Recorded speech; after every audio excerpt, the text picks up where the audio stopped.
He groaned, and his eyes remained closed while he counted the chimes of Big Ben. Only 3 hours before he had to deliver his verdict, and he still hadn't made up his mind.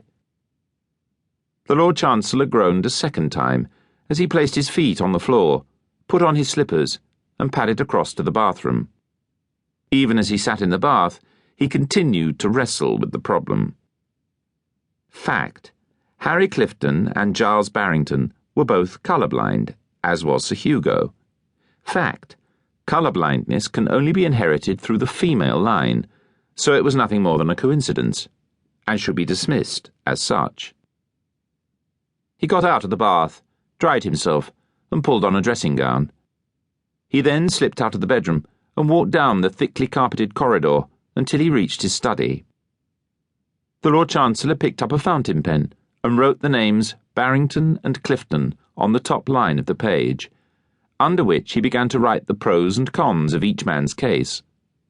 By the time he'd covered 3 pages in his neat copperplate hand, Big Ben had struck 8 times.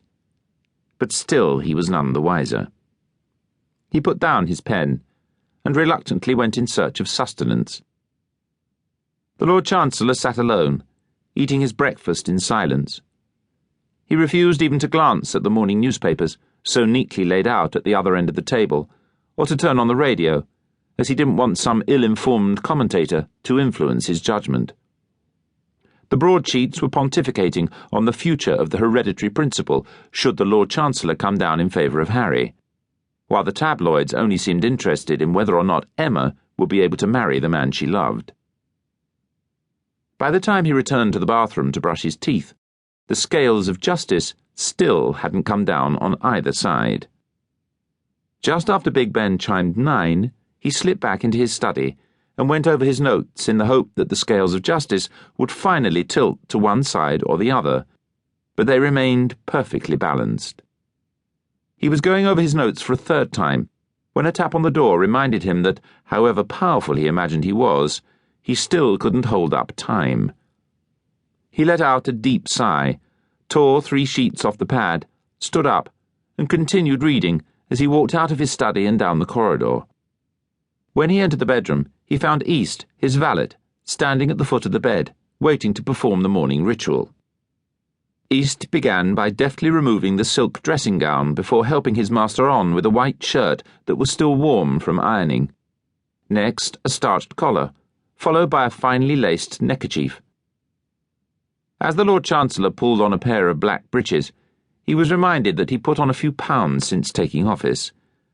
East then assisted him with his long black and gold gown, before turning his attention to his master's head and feet.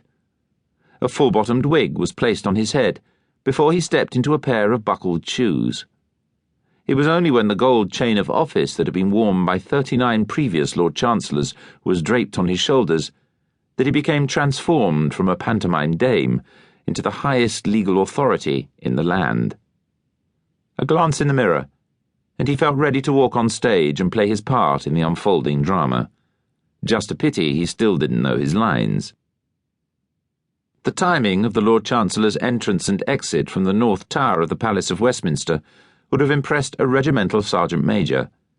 At 9:47 a.m., there was a knock on the door, and his secretary, David Bartholomew, entered the room. "Good morning, my lord," he ventured. "Good morning, Mr. Bartholomew," the Lord Chancellor replied.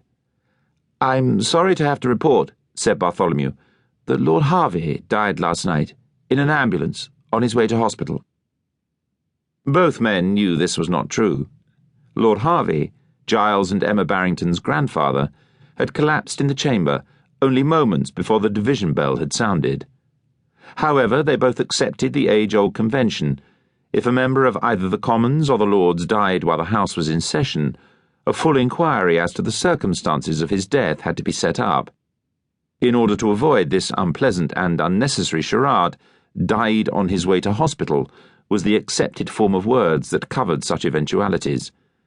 The custom dated back to the time of Oliver Cromwell, where members were allowed to wear swords in the chamber, and foul play was a distinct possibility whenever there was a death. The Lord Chancellor was saddened by the death of Lord Harvey, a colleague he both liked and admired.